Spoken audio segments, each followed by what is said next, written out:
In my opinion, this was another bad game for the Winnipeg Jets. I'm just getting that opinion out there right now. 5 seconds in, start of the video, you guys can already know I'm not a big fan of this game. So with all that being said, I might be a little bit more of a heavy criticizer of this game than you are, only because I saw things in this game that I just wasn't a big fan of.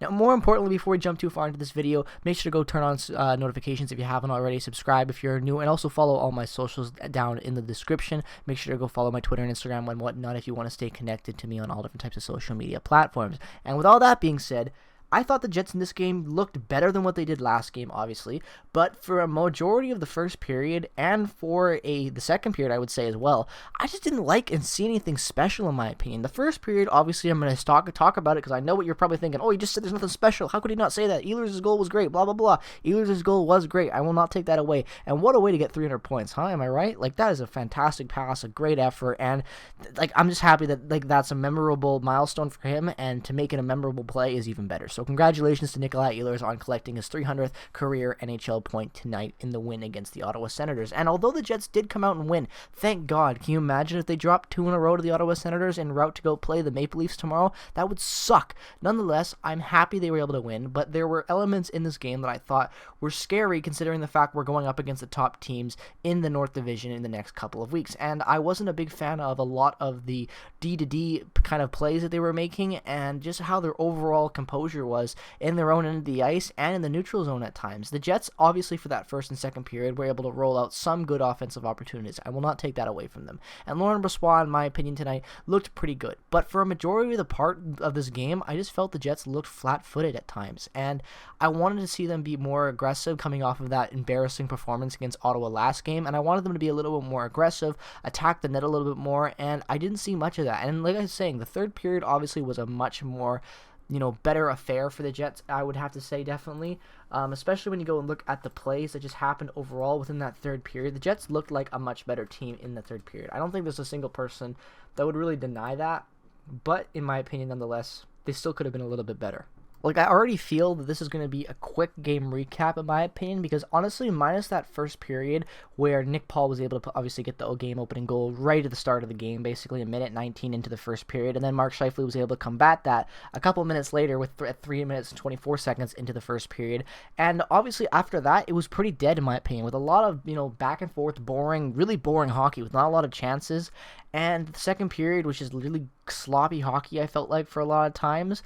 And I honestly thought for a while in that second period that I think the Jets were going to blow this. Like, was I the only one that thought that in the second period, that the Jets are going to play, keep it like this really close game with a mediocre opponent and then go into the third period and choke it? Because I did not expect to see the performance that we saw in the third period, because let's be honest, the third period was kind of crazy. Mathieu Perreault starting it off with 2 minutes into the third period with a beauty power play goal assisted by Andrew Kopp and Dubois on that second unit.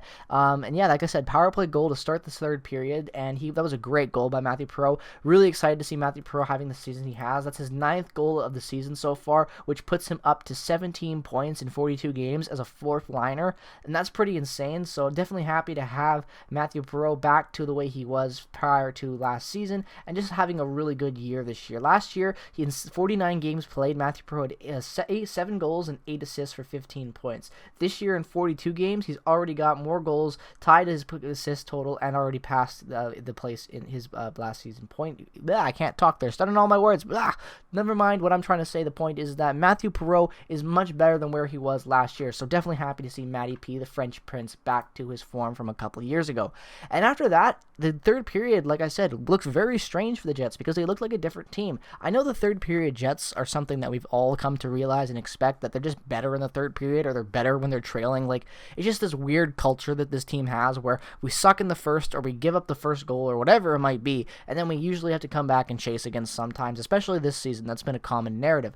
But Trevor Lewis comes in 9 minutes 39 seconds into the third on the penalty kill and makes an amazing goal assisted by Nate Thompson to put them up 3-1 over the Ottawa Senators, shorthanded, his second shorthanded goal of the season nonetheless. And that's pretty awesome because Trevor Lewis has been a great fit. I've been talking about how good Trevor Lewis has been, but Trevor Lewis, you got to remember, is making less than $1 million this year. Chevy brought him in as a PTO tryout, and he's been this good for us on the fourth line. Been, without a doubt, Nate Thompson and Lewis, in my opinion, have been some of the best a veteran, gritty, as you would like to say if you were Paul Maurice, acquisitions that have been made to fill that fourth line in the past few years. Obviously, much better than what we saw last year from guys like Mark Letestu and whatnot. But I think that Trevor Lewis has been very serviceable this year. He's having a really good year in a very sheltered role in that fourth line. He's already got 7 points in 42 games as a fourth liner, and he barely plays nonetheless. I'm pretty sure his most ice time of the season was, like, if I'm not mistaken, 13 or 14 minutes. Other than that, they usually play under 10. So Trevor Lewis having a very good season so far with the Jets for a bounce back year as a fourth liner. Really happy to have him, and his playoff experience is going to be great going into the playoffs very soon as a Cup champion with the LA Kings nonetheless. But yeah, other than that, I thought that this was a really, whack game, because after that third period, you're winning 3-1, and then you get into the last, like, I would say maybe 6-7 minutes of that third period where the Jets were kind of coasting but also kind of playing lazy hockey. And then Josh Norris, basically at the tail end of the game with 10 seconds left, scores the goal, like I said, his 12th of the year. And after that, on the power play nonetheless, after that, I was like, holy crap, are the Jets going to choke it? I'm not going to lie, I kind of thought that for the moment, but I'm glad they didn't. I'm glad they were able to get the win. A much-needed win going into a tough series coming up against the Toronto Maple Leafs. Obviously, they are a very good team, and the Jets have had a little bit of a rough patch with them for the past little while, so hopefully they'll be able to beat the Leafs tomorrow and then go into Edmonton on Saturday and be able to beat the Edmonton Oilers as well, because those two teams have been kind of the teams that the Jets have had their Jets' numbers this year, in my opinion, the Leafs and the Oilers. So it'd be nice to see them bounce back with a win tomorrow. But a short game recap today, because honestly I didn't have much to say because I just didn't like this game. I could talk about the negatives nonstop, but I feel like just leaving it with the positives. I like talking about basically the brief recap of this game and what they did well and the best plays and whatnot are the way to leave it. So let me know your thoughts on this game as always in the comment section below. What were your thoughts? Were you happy with this performance? Were you upset with this performance? Do you want to see more or better play from which player? Let me know all your thoughts down in the comment section below. As always, if you're a fan of the Winnipeg Jets, but more importantly a fan of hockey regardless of the team that you root for, definitely consider dropping a subscription and helping us get on that road to 1K subscribers. Any support you can give the channel is greatly appreciated. And you just watching this video already, thank you so much for showing your support and taking the time to watch this video. It means a lot to me. Peace, love, and positivity as always, ladies and gentlemen. Make sure to follow my socials down in the description below. Leave a like if you haven't already. Turn on notifications. Obviously subscribe if you're new. And I will see you guys in the next video. Go Jets, go. Bye-bye.